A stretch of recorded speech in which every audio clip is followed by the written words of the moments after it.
안녕하세요. 책사랑 제이입니다. 오늘 소개할 책은 모든 병은 몸속 정전기가 원인이다. 출판사는 전나무숲, 지은이는 호리야 스노리, 김서연 옮김. 지은이 소개를 간단하게 하겠습니다. 기후치과대학교 치약부 치약과를 졸업하고 현재는 소아대학교 의학부 개원교수, 닥터3 의과학 연구소 소장으로서 인류의 건강을 위한 연구와 개발에 힘쓰면서 많은 난치병 환자들을 치료하고 있다. 체내 정전기 이론은 그 어디에서도 소개된 적 없는 호리 박사만의 건강 이론이다. 정전기는 누구나 알고 있지만 그래봤자 체표면의 정전기만 알고 있을 뿐 우리 몸속에서 정전기가 발생하고 그것이 쌓여서 건강에 해를 끼친다고 주장하는 사람은 호리 박사가 최초다. 그는 체표면에서 발생하는 정전기의 메커니즘을 통해 몸속에서 일어나는 정전기와 그 폐해를 설명한다. 즉 생명이 유지되는 한 혈액은 우리의 전신을 휘도는데 그 과정에서 적혈구와 혈관이 부딪히고 또 혈소판과 백혈구, 당분, 미네랄, 단백질, 아미노산 등이 서로 부딪히면서 정전기가 발생해 지방, 글리세린, 당 같은 전열체에 차곡차곡 쌓인다. 쌓인 정전기의 양이 한계치에 다다르면 벼락 같은 현상이 일어나는데 벼락이 세포를 직격해서 유전자가 손상되면 암에 걸릴 위험이 증가하고 뇌신경세포를 직격하면 신경 전달이 끊기면서 알츠하이머병이나 우울증이 생길 가능성이 충분하다고 본 것이다. 실제로 그의 병원에는 난치병 환자가 많이 찾아오는데 대부분 몸속에 쌓인 정전기를 빼내면 거짓말같이 상태가 호전되었다고 한다. 책의 스토리로 들어가 볼까요? 질병을 바라보는 관점은 다양하지만 병은 안 걸리는 것이 제일 좋다. 병들고 나서 치료에 돈과 에너지를 쏟아붓느니 예방에 힘쓸 필요가 있다. 하지만 대부분의 사람들은 귀찮은 일은 하지 않으려 한다. 아무래도 건강할 때는 제멋대로 살다가 병에 걸리면 그제야 허둥지둥 술, 담배를 끊는다는 등, 식사를 바꾼다는 등, 운동을 한다는 등, 건강법을 실천한다는 등 부산 떠는 사람들이 대부분이다. 나 역시 예외가 아니다. 귀찮은 걸 싫어하는 사람도 힘들이지 않고 계속 할 수 있고 효과까지 좋은 건강법이 있다면 최고가 아닐까? 그런 발상 끝에 떠오른 개념이 체내 정전기이다. 질병의 원인은 체내 정전기가 다는 아니다. 스트레스, 식생활, 운동 부족, 골격의 이상, 환경오염 등 질병의 원인을 하나하나 들자면 끝이 없다. 불씨, 산소, 발암물질, 열이라는 조건을 모두 갖춰야 불이 나듯 여러 가지 요소가 복합적으로 읽혀서 병에 걸린다. 이 원인들을 전부 없애는 것은 불가능하지만 그 중에서 하나만이라도 제거한다면 병의 발증을 막을 수 있을지도 모른다. 그 하나가 바로 체내 정전기이며 아주 작은 노력만으로도 몸에서 빼낼 수 있다. 최근 우울증과 알츠하이머병 등이 증가하는 현상에 체내 정전기가 관련돼 있다고 생각하는 사람은 나뿐일까? 만약 체내 정전기가 유전자를 손상시킨다면 암이 발생할 가능성도 부정할 수 없다고 생각한다. 경제 성장을 이루면서 신발이 일상화되었고 그 탓에 체내 정전기를 빼낼 기회가 갈수록 사라져가는 상황 속에서 그 폐해인 질병은 조금씩 증가하고 있다. 모든 질병에 체내 정전기가 관여한다고 생각한다. 특히 아토피와 탈모를 비롯한 피부질환, 사회 문제로까지 된 알츠하이머병과 우울증, 조울증에는 체내 정전기가 크게 영향을 미친다. 아토피의 가려움은 벌레 물린 데 바르는 약을 바른다고 가라앉을 수준이 아니기 때문에 가려움에서 오는 불쾌감으로 성격마저 변하는 경우도 있다. 스테로이드제는 인간의 체내에서 분비되는 호르몬을 화학적으로 합성해서 만든 약제다. 염증성 질환에 주로 쓰이는데 근본적인 치료약도 아닐 뿐더러 오랜 기간 사용하면 부작용이 생긴다. 그런데 스테로이드제 외에 다른 방법이 있는 것은 아니라서 장기간 사용하게 되고 그로 인해 오히려 증상이 악화되는 결과를 가져온다. 그런 환자들이 주로 내 병원에 찾아왔을 때 조언을 했다. 가장 먼저 되도록 흙 위를 맨발로 걸으라고 했다. 근처에 밭이 있다는 말에 밭일도 해보라고 권했다. 만약 바다에 갈 일이 생기면 해변을 맨발로 걸으라고 했다. 가급적 채소 중심으로 식사를 하고 여기에 더해 해초를 말린 다음 불에 태워서 만든 젤을 초산에 한 달 정도 담가뒀다가 매일 소주잔으로 한 잔씩 마시라고 했다. 피부 케어 방법도 알려주었다. 아토피인 사람들은 아무래도 비누로 깨끗이 씻는 일을 중요시하는데 오히려 역효과라고 설명했다. 계면활성제 때문이다. 그러니 계면활성제가 들어간 비누는 사용하지 말고 가능하면 속옷을 세탁하는 세제도 계면활성제가 들어간 제품은 피하라고 했다. 그리고 피부를 보호한다는 의미에서 물의 1% 정도의 이오나 미네랄과 3에서 5%의 요소, 5에서 10%의 글리세린을 섞어 만든 로션을 매일 바르도록 지도했다. 적혈구 표면의 대전 균형이 무너져 혈액이 끈끈해진다. 체내 정전기는 어쩌다가 연구하게 됐어. 결론부터 말하면 적혈구를 관찰하다가 생긴 사소한 의문이 나를 체내 정전기란 답으로 이끌었다. 둥근 탁구공 모양의 적혈구가 퉁퉁 튀듯이 흐르는 혈액은 건강한 혈액이다. 병이 있는 사람의 혈액은 적혈구끼리 뭉쳐 있거나 염주처럼 이어져 있다. 적혈구가 각자 떨어져 있는 혈액이 맑고 건강한 혈액이고 뭉쳐 있다면 끈끈하고 건강하지 못한 혈액이라고 보면 된다. 적혈구는 혈액 속 다양한 성분과 수분, 혈관벽과 서로 스치면서 흐른다. 그러니 그곳에서는 당연히 정전기가 발생한다. 모든 적혈구의 표면이 음전하로 대전돼 있다고 치자. 그러면 같은 전하를 띤 적혈구들은 서로 반발하게 되어 달라붙지 않고 튕겨져 나간다. 하지만 적혈구 표면의 대전 균형이 무너져서 어떤 적혈구는 음전하로 또 다른 적혈구는 양전하로 대전된다면 어떨까? 자석의 N극과 S극처럼 서로 끌어당겨서 달라붙어 버린다. 이것이 건강하지 못한 혈액의 모습이다. 몸속에는 항상 정전기가 발생하고 있으며 정전기가 적절한 양으로 균형 있게 존재할 때는 매우 건강하지만 양이 너무 늘어나거나 균형이 무너지면 건강도 무너지지 않을까 생각하게 되었다. 그런데 현대인은 정전기를 발생시키는 생활을 일상적으로 하면서도 접지를 통해 정전기를 방출하는 것은 불가능한 환경 속에서 산다. 즉 정전기의 양은 포화 상태에 달했고 균형도 깨진 상태라고 추측할 수 있다. 이것이 체내 정전기를 떠오르게 된 계기이다. 체내에서 대량의 정전기가 발생하면 그로 인해 적혈구 표면에 전하에 이상이 생겨서 원래대로라면 음성으로 대전돼야 할 적혈구 표면이 양전하로 대전되는 경우가 생긴다. 그 결과 혈액 속에는 음전하를 띠는 적혈구와 양전하를 띠는 적혈구가 공존하게 되고 그 둘이 만나면 당연히 달라붙는다. 이로 인해 혈액이 끈끈해진다. 적혈구는 모세혈관을 흐를 때면 제 몸을 접고 구부린다.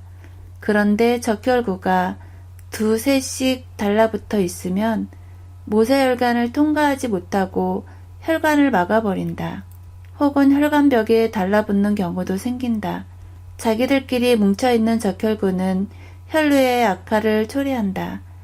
적혈구는 세포로 산소와 영양소를 운반하고 이산화탄소와 노폐물을 회수하는 중요한 역할을 수행한다. 적혈구가 서로 뭉친 탓에 몸 구석구석까지 혈액이 도달하지 못하면 말초신경의 세포는 산소 부족과 영양 부족을 일으키고 이산화탄소와 노폐물이 축적되어 결국에는 사멸한다. 수족냉증이 그 초기 증상이다. 그리고 이어서 내장의 기능이 저하되면서 다양한 질병이 발생한다. 적혈구가 달라붙지 않게 할 것. 이것은 건강을 위해서는 정말 중요한 수칙이다. 혈관을 하나로 이으면 10만 킬로미터. 혈액은 혈관이 가늘수록 느리게 흐른다. 혈관을 전부 펴서 하나로 이으면 길이가 얼마나 된 것 같아? 혈관은 온몸 구석구석에 퍼져 있다. 그렇기 때문에 손끝을 조금만 다쳐도 피가 흐른다. 웬만한 길이 이상이면 충분히 예상할 수 있다. 누가 조사했는지는 모르지만 약 10만 킬로미터라고 하더군. 알겠나? 무려 10만 킬로라고. 이건 정설로 통용되는 얘기야. 적도를 따라 지구둘레를 측정하면 4만 킬로미터가 나온다. 10만 킬로미터라고 하면 지구를 2바퀴 하고도 반을 더 도는 길이이다. 이렇게나 긴 혈관이 인간의 몸에 퍼져 있다. 인간의 몸을 흐르는 혈액의 양은 얼마나 되리라 생각하나? 혈액은 인체의 약 8% 정도가 혈액이고 이는 몸무게의 13분의 1의 양이라고 한다. 스트레스가 지속되면 몸속 정전기의 양도 늘어난다. 스트레스가 만병의 근원이란 사실은 이미 누구나 아는 상식이 되었다. 그에 비례해 현대인은 항상 스트레스에 노출되어 살아가고 그 영향으로 암을 비롯한 난치성 질병으로 고통받는 사람도 크게 늘고 있다. 사실 스트레스와 체내 정전기는 매우 밀접한 관계가 있다. 스트레스를 받았을 때 생체 내부에서는 어떤 일이 벌어지는지부터 설명하겠다. 자율신경이 스트레스와 밀접하게 연관돼 있다. 자율신경은 인간이 자신의 의지로 조절할 수 없는 불수의 가능을 제어하는 신경이다. 손이나 발은 자신의 의지대로 움직인다. 하지만 심장의 고동은 내 마음대로 속도를 올리거나 늦추지 못한다. 위나 장 같은 내장 역시 자신의 의지로 조절하지 못한다. 이처럼 자신의 의지로 조절하지 못하는 순환, 호흡, 소화, 발한, 체온 조절, 내분비, 생식, 대사 같은 기능이 자율신경의 조절을 받는다. 자율신경이 이상을 일으키면 안정된 상태에도 심장이 세차게 뛰거나 갑자기 땀을 흘리거나 과호흡에 빠지거나 몸이 달아오르거나 잠을 자지 못하거나 한다. 공황장애라 불리는 심신증도 거의 비슷한 증상을 보인다.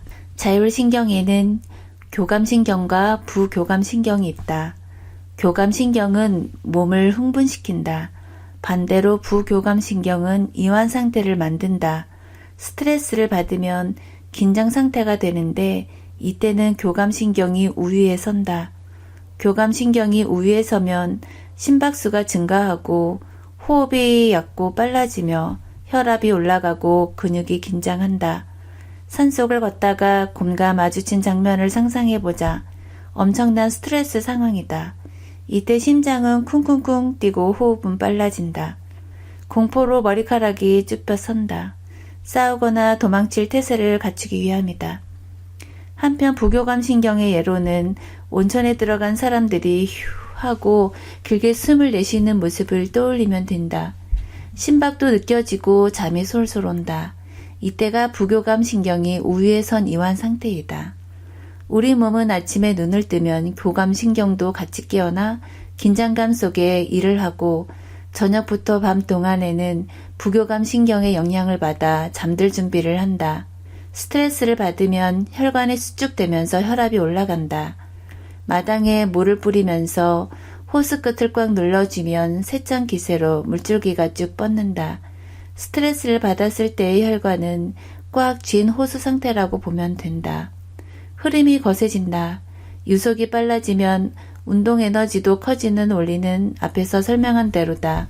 즉, 혈액과 혈관벽 사이의 마찰이 갑자기 커지면서 당연히 정전기의 양을 늘어나게 된다. 스트레스가 계속되면 혈관 내부는 매우 큰 마찰에 지속적으로 노출되기 때문에 이완했을 때와는 비교도 안 될 정도로 많은 정전기가 발생한다. 몸속의 정전기는 지방에 쌓인다. 혈액의 흐름 때문에 대량으로 발생한 정전기는 어떻게 되는지 알아보자. 정전기란 문자 그대로 조용한 전기, 즉 한 곳에 머물러 있는 전기를 가리킨다. 소위 도선을 흐르는 전기는 움직이는 전기이므로 동전기라고 부르기도 한다. 정전기는 절연체에 쌓인다. 절연체라. 우리 몸속에서 전기가 통하지 않는 건 뭐가 있을까? 여러분의 생각은 어떠세요? 비가 와서 생긴 물 웅덩이에 전깃줄이 늘어져 있으면 절대 그 물에 몸이 닿아선 안 된다고 경고를 들은 기억, 그 웅덩이에 발을 딛기라도 했다간 확실하게 감전된다. 그 말인즉슨 물은 전기가 통한다는 뜻이다. 더 정확하게 말하면 100% 순수한 물은 전기가 통하지 않는다. 하지만 일반적으로 말하는 물에는 다양한 불순물이 섞여 있다. 더욱이 인간의 체액에는 각종 물질이 함유되어 있기 때문에 그 물질을 통해 전기가 흐른다. 그렇다. 지방분이다. 지방이나 글리세린은 전기가 통하지 않는다. 이런 물질을 절연체라고 한다. 그러니 체내에서 발생한 정전기는 지방이나 글리세린에 차곡차곡 쌓인다.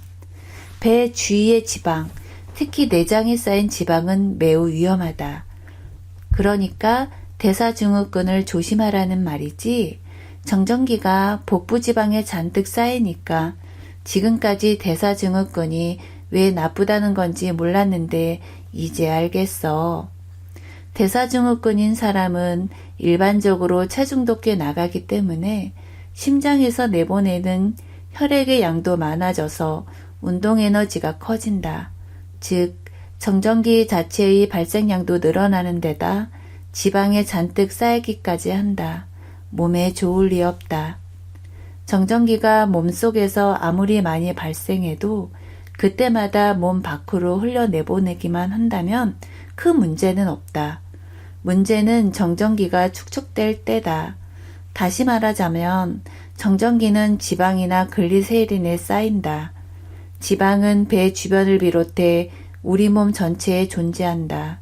일례로 적혈구나 혈관벽의 세포에는 지방과 글리세린 양쪽 모두 대량 함유돼 있다.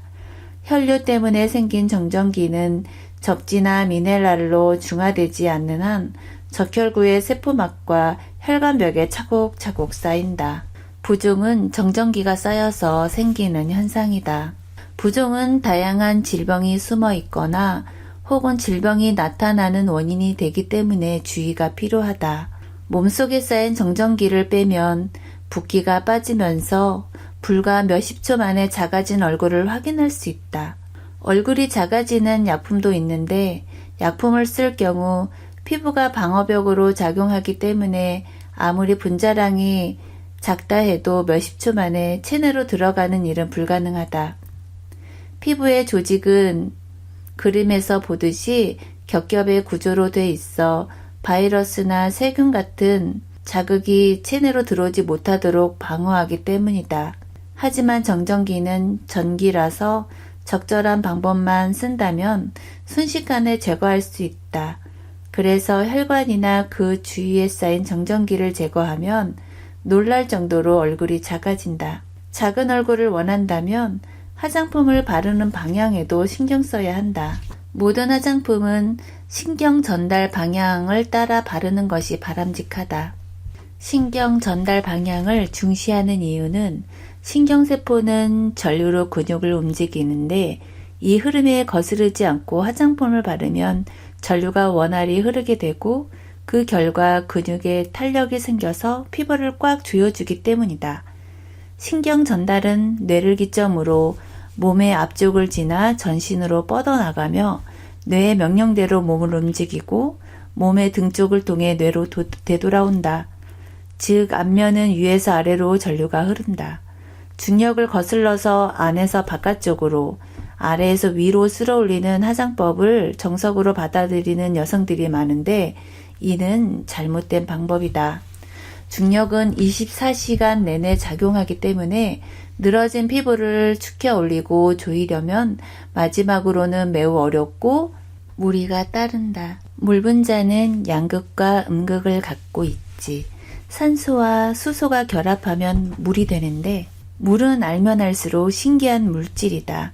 온도에 따라 상태가 변하고 모든 물질을 녹이며 생명의 근원이 된다. 어쨌거나 그 오묘함은 지구상에 존재하는 물질 중에서 최고가 아닐까 한다.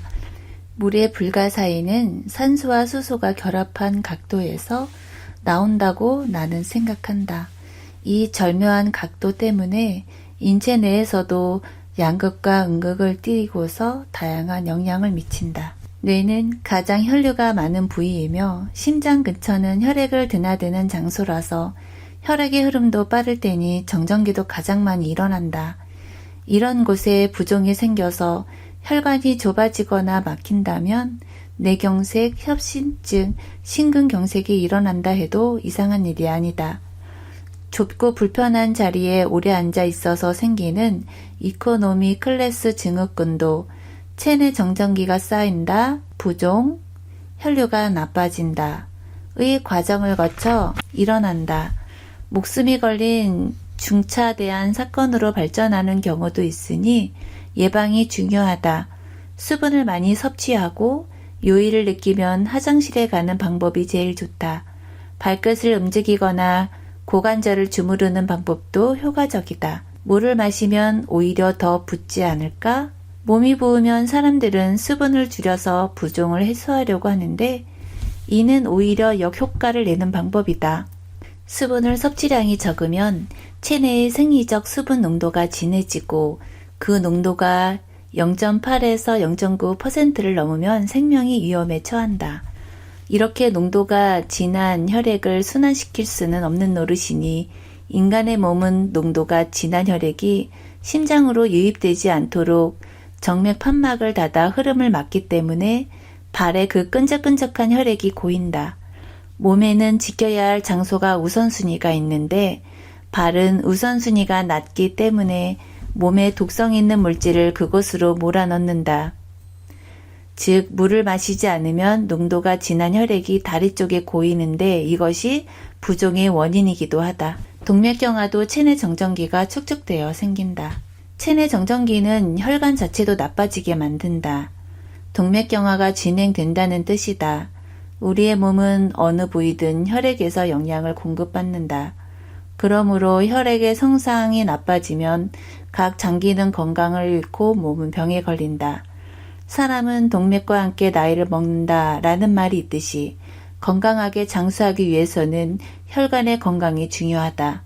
혈관의 노화, 즉 동맥경화를 예방하려면 칼슘을 충분히 섭취해야 한다고들 말한다.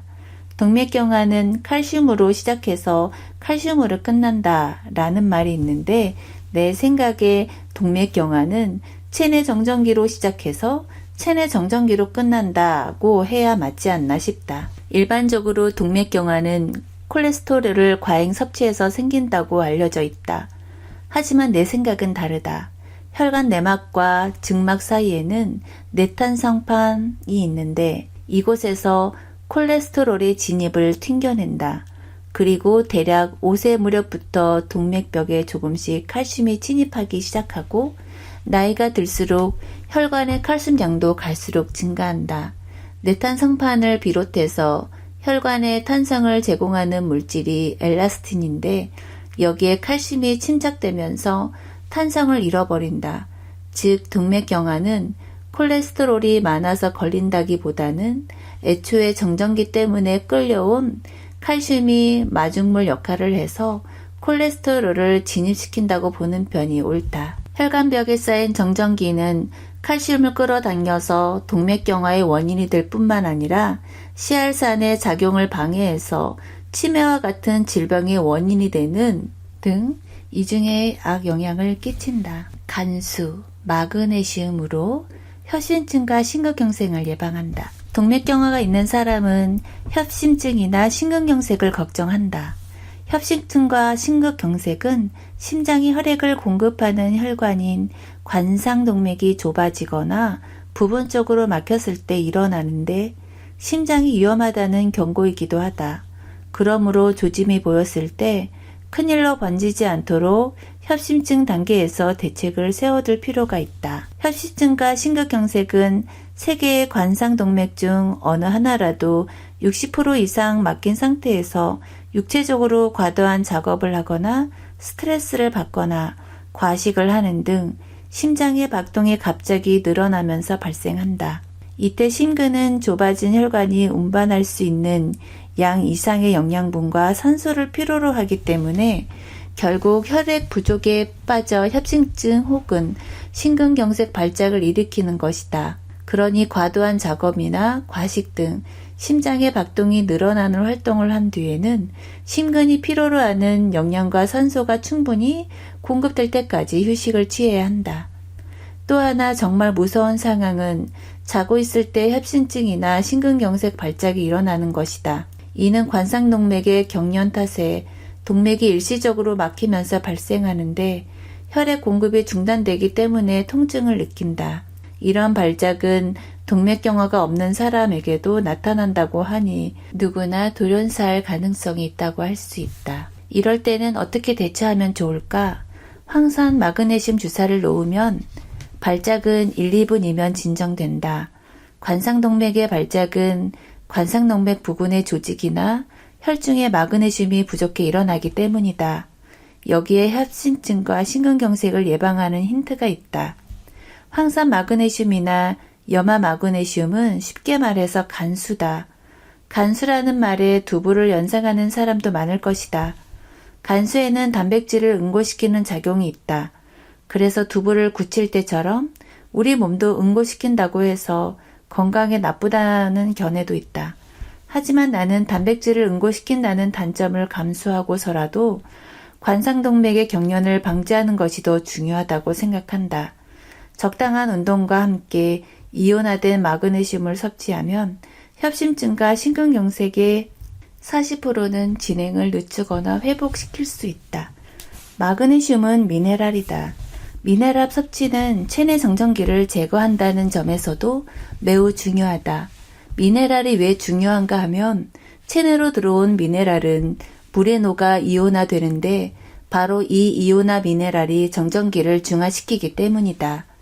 다만 심장의 건강을 위해서는 아무리 미네랄 성분이 풍부하다 하더라도 염분을 과잉 섭취해서는 안 된다는 점을 주의하자. 과도한 염분은 혈관벽을 붓게 해서 혈압을 상승시키기 때문에 심장에 부담을 준다. 협심증이 생겼다 해서 낙심할 필요는 없다. 이제부터 어떻게 섭생하느냐에 따라 건강한 몸을 되찾을 수 있다. 염분의 과잉 섭취를 피하고 담배를 끊고 미네랄이 풍부한 현미와 곡물, 녹황색 채소, 해조류, 두부 등을 중심으로 식사를 하고 심장에 부담을 주지 않을 정도로 운동하는 습관이 중요하다. 다만 어떤 병이건 개인차가 있기 마련이니 전문의의 지도하에 실천하기 바란다. 우리 몸에서 벼락의 피해가 가장 큰 곳은 뇌 속 신경세포다. 신경세포는 전신에 퍼져 있는데 가장 많은 곳은 당연히 뇌다. 혈액이 흐르는 곳에서는 정전기가 발생한다. 즉 어떤 신체기관보다도 많은 혈액이 흐르는 뇌에서는 그 어떤 신체기관보다도 많은 정전기가 발생한다는 결론이 나온다. 게다가 뇌와 대부분은 인지질을 비롯한 지질로 구성되어 있고 정전기는 지질에 쌓인다. 정전기가 대량으로 발생하기에도 쌓이기에도 아주 좋은 환경이 뇌 속에 조성돼 있다. 이 말은 뇌 속에서는 다른 어떤 곳보다도 벼락이 많이 일어나기 쉽다는 뜻이다. 치매 우울증도 체내 벼락이 원인이다. 평균 수명은 지속적으로 늘어나고 있지만 과연 우리가 장수하고 있다고 할 수 있는지는 의문을 품지 않을 수 없다. 알츠하이머병에 걸린 채로 오래 사는 건 결코 기쁜 일이 아니다. 치매에는 두 종류가 있다. 하나가 알츠하이머형 치매이고 다른 하나가 뇌혈관성 치매이다. 치매와 정전기의 관계를 보면 알츠하이머병 치매는 신경세포의 벼락이 떨어져서 생기고 뇌혈관성 치매는 정전기가 혈관벽에 쌓인 탓에 혈관 기능이 떨어지면서 생긴다고 본다. 어느 쪽 치매이던 정전기를 빼면 예방이 가능하다. 어떤 의미에서는 암보다도 가혹한 질병인지 모른다. 여러 가지 원인이 제기되고 있지만 딱히 이거다 할 만한 것은 없다. 원인을 모르니 치료법도 오리무중이다. 우울증도 해마다 늘어나 환자 수가 100만 명이 넘는다고 한다. 원인도 특정할 수 없다. 나는 알츠하이머병과 우울증의 근본 원인은 정전기라고 생각한다. 앞에서도 설명했듯이 신경세포는 지방과 글리세린으로 코팅돼 있다. 특히 뇌 내부에는 지방과 글리세린이 많다. 게다가 전체 혈액의 20-30%가 뇌로 간다고 하니 혈류 때문에 발생하고 축적되는 정전기 양은 보통이 아니다. 몇 번이나 말했지만 정전기가 쌓이면 방전된다. 눈에 보이느냐 안 보이느냐에 상관없이 어쨌든 벼락은 발생한다. 벼락을 맞은 세포는 손상되고 파손된 세포를 수복하기 위해 아밀로이드 단백이 등장해 신경세포에 축적되어 알츠하이머병에 걸린다고 생각할 수도 있다. 또 벼락이 신경세포를 직격하면 정부의 단절 혹은 전달 이상이 생긴다. 종종 구름 속에서 벼락이 번쩍이는 모습을 보는데 구름을 뇌라고 생각하면 뇌에서 어떤 일이 벌어질지 쉽게 상상이 간다. 치매 환자의 대부분은 회사원이나 실내에 틀어박혀서 글을 쓰거나 연구를 하는 사람들이다. 의사들도 많다. 취미로 흙이나 바닷물과 접하면서 몸속의 정전기를 빼내면 좋지만 그런 취미도 없는 사람은 몸속에 쌓인 정전기를 뺄 기회가 없기 때문에 몸속에 강력한 벼락이 발생하기 쉽고 당연히 치매에 걸릴 위험도도 높다. 정전기를 빼면 알츠하이머병이나 우울증이 나을까요? 우울증은 나을 수도 있다. 하지만 알츠하이머병은 정전기를 빼냈다고 해서 낫지 않는다. 하지만 정전기를 빼내면 예방할 가능성은 높아진다.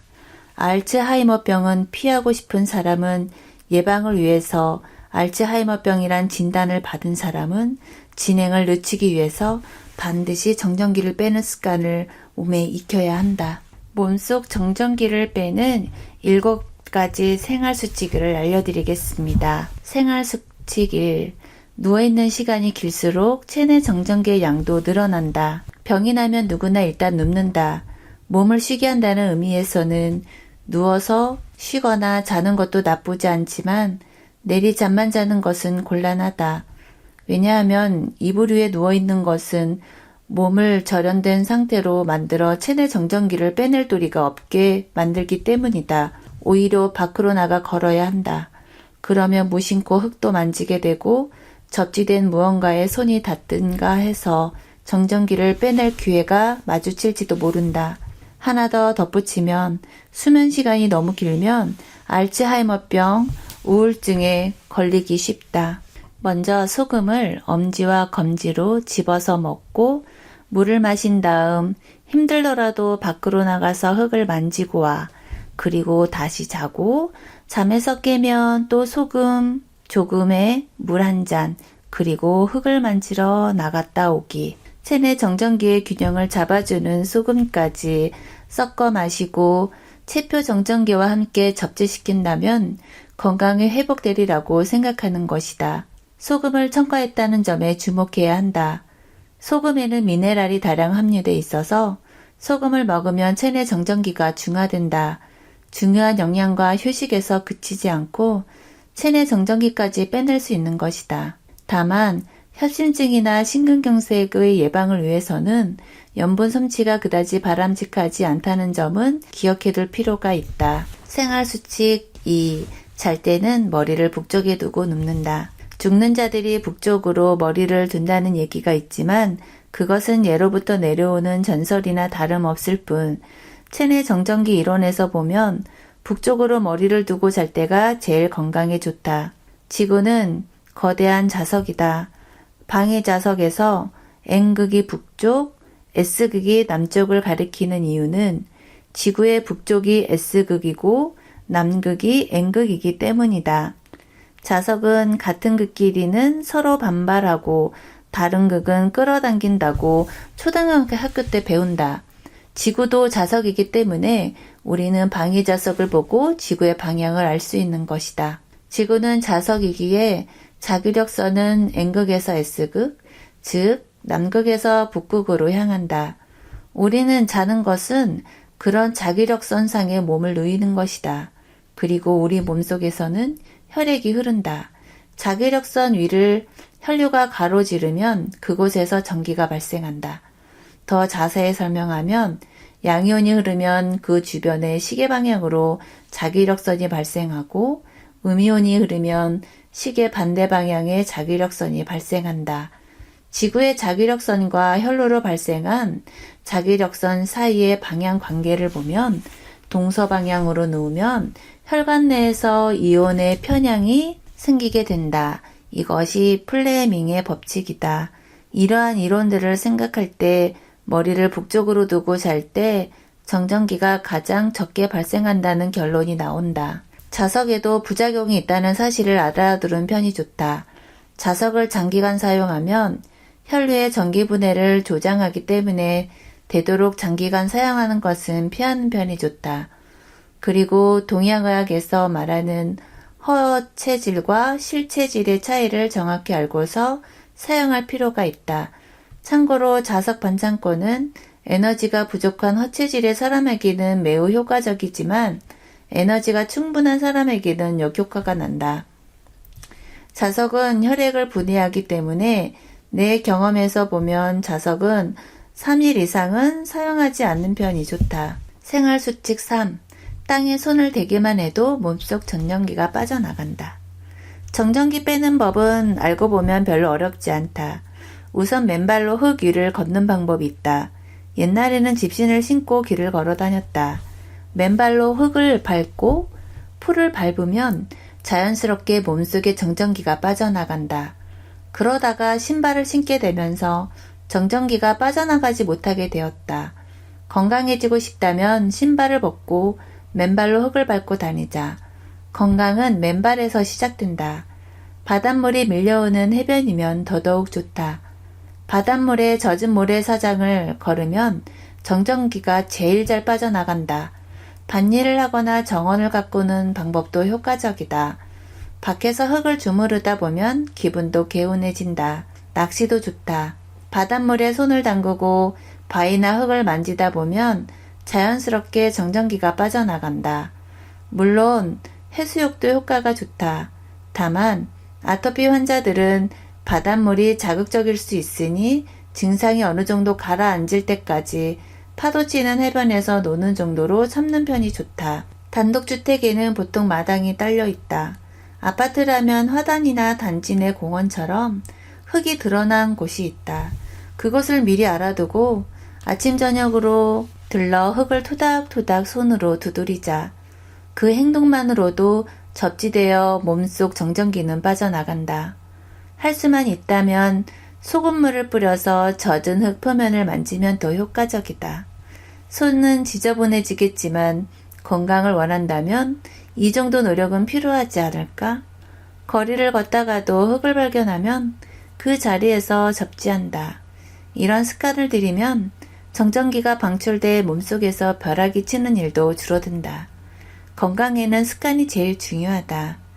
좋은 습관을 계속하면 건강해지고 나쁜 습관을 지속하면 병에 걸린다. 접지는 매일 해야 효과를 볼 수 있다. 파도 치는 해변을 걸었다고 해서 다음날부터 몸이 좋아지는 마법 같은 일은 일어나지 않는다. 매일같이 해야 한다. 체내 정전기는 서서히 빼는 수밖에 없다. 한 달에 한 번은 백사장을 걷고 평소 흙을 만지는 습관을 지속해야만 체내 정전기가 빠져나간다. 생활수칙 4. 길게 호흡해야 오래 산다. 호흡은 정전기 발생을 억제하는 데에도 매우 중요한 요소이다.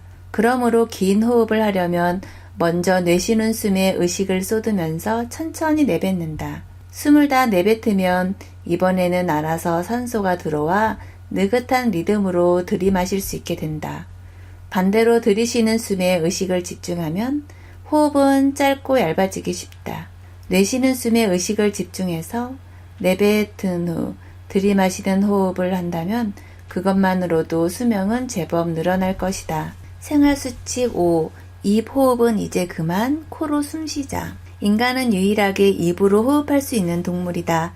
인간은 기도와 식도가 교차하기 때문에 입을 코 대용품으로 사용할 수 있다. 자기 면역 질환 역시 인간에게만 있다. 뉴질랜드 블랙마우스라는 쥐가 자기 면역 질환을 일으키는 유일한 동물이며 그 밖에는 후천적으로 면역 질환에 걸리는 동물은 내가 아는 한 인간 이외에는 없다. 입호흡을 하지 않는 동물에게는 자기 면역 질환이 거의 없다고 봐도 된다. 저명한 면역학자인 니시아라 가츠나리 선생도 말했지만 나는 20여 년 전부터 입호흡이 질병의 원인이라고 호소해왔다. 교염병이나 네프로제, 꽃가루 알레르기, 천식, 일부 아토피 피부염 같은 면역계 질병은 입호흡과 매우 깊은 관계가 있다. 왜냐하면 목에는 매우 중요한 면역기관인 인두편도가 있는데 입호흡을 하다 이곳에 상처가 나면 면역 시스템에 오작동이 일어나기 때문이다. 입호흡을 멈추면 면역질환이 크게 호전된다. 생활수칙 6. 뭉친 근육을 풀면 몸이 상쾌해진다. 근육이 이완하고 수축하는 데는 칼슘 이온이 매우 중요한 역할을 한다. 근육에 붙어있는 근소포체란 곳에서 칼슘 이온이 방출되면 근육이 수축하고 칼슘 이온이 되돌아가면 근육은 이완된다. 정전기가 많아지면 칼슘 이온이 근소포체로 돌아가지 못하기 때문에 근육은 수축한 채로 남게 된다. 여기서 악순환이 시작된다. 정전기가 늘어난다. 근육이 수축한다. 혈관이 수축한다. 정전기가 늘어난다. 이 사이클을 반복하는 동안 근육은 점점 딱딱하게 굳어버린다. 어깨 결림에서 시작해서 무릎 통증, 부종, 알레르기성 비염, 아토피 피부염 등 다양한 질병으로 이어진다. 배를 살짝만 눌러도 아얏하고 비명을 지르는 사람이 있는데 그런 사람은 내장까지 딱딱해진 탓에 내장 기능이 상당히 저하된 상태로 이미 병에 걸렸든가 걸리기 직전에 와 있을 것이다. 암에 걸릴 위험도 있다. 이 악순환에서 탈출하려면 스트레스를 줄이는 방법이 최고다. 그 다음은 무조건 근육 마사지를 해야 한다. 근육이 결린 부위에는 트리거 포인트가 있고 그 부분에 근경결이라는 뻐근한 곳이 있는데 그곳을 공들여서 풀어준다. 생활수칙 7. 식습관으로 정전기 발생을 억제한다. 편식 습관은 반드시 고쳐야 한다. 첫째, 편식을 하지 말아야 한다. 왜 편식이 안 좋을까? 정전기는 혈액이 혈관벽을 스칠 때 대량으로 발생한다. 이때 혈관벽에 양전하로 대전하느냐, 음전하로 대전하느냐는 혈액의 질에 좌우한다. 왜냐하면 정전기는 무엇과 무엇이 서로 스치느냐에 따라 양전하로도 대전되고 마이너스로도 대전될 수 있기 때문이다. 예를 들어 사람의 피부와 나일론이 스치면 나일론이 음전하, 피부가 양전하로 대전되지만 염화비닐과 스치면 염화비닐이 양전하, 피부가 음전하로 대전된다. 줄곧 같은 음식만 먹으면 혈관벽과 마찰하는 혈액의 질도 같아질 가능성이 높다. 그러면 음전하인지 양전하인지는 모르나 항상 같은 종류의 정전기만 쌓이게 된다. 반면 아침에는 채소를 먹고 점심에는 고기를, 저녁에는 생선을 먹는 식사를 계속하면 아침에는 혈관벽에 양전하가 쌓였다가도 점심때가 되면 음전하로 바뀐다. 즉 양전하와 음전하가 상쇄돼서 정전기가 쌓이기 어려워진다. 미네랄을 듬뿍 섭취한다. 둘째, 미네랄을 충분히 섭취해야 한다. 영양소로 필요한 미네랄을 필수 미네랄이라고 한다.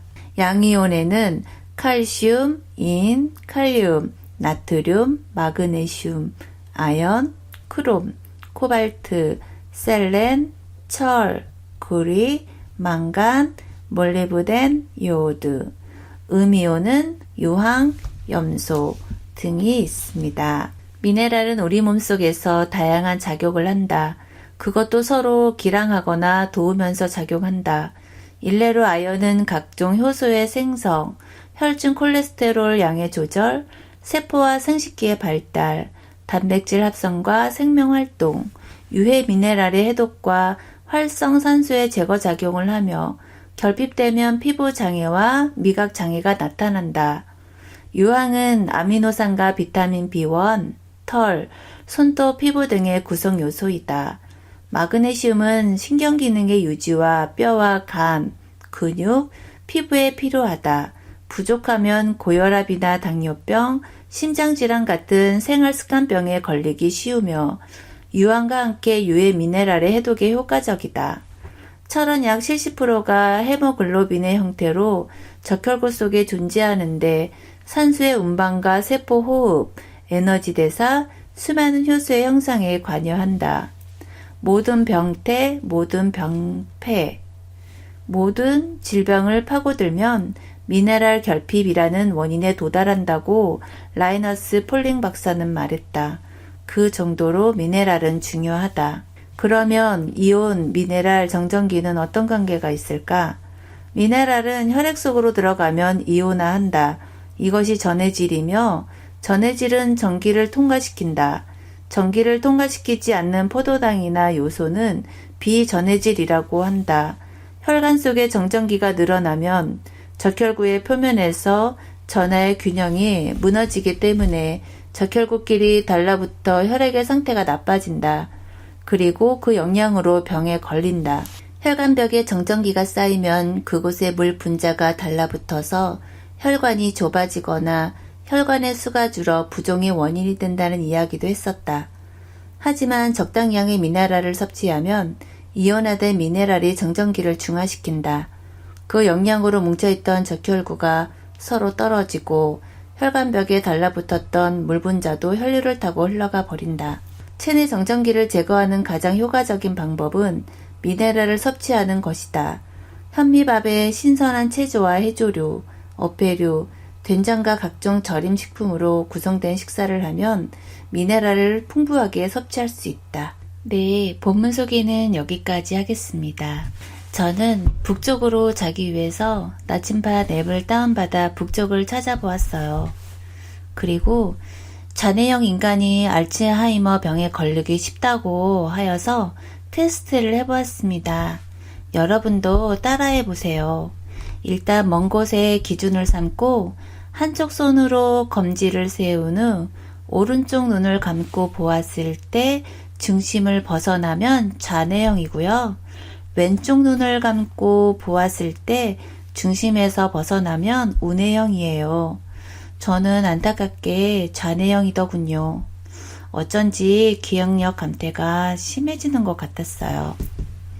부지런히 정전기를 빼내는 습관을 들여서 치매를 예방해야겠어요. 오늘도 끝까지 들어주셔서 진심으로 감사합니다. 다음에 또 뵙겠습니다. 안녕히 계세요.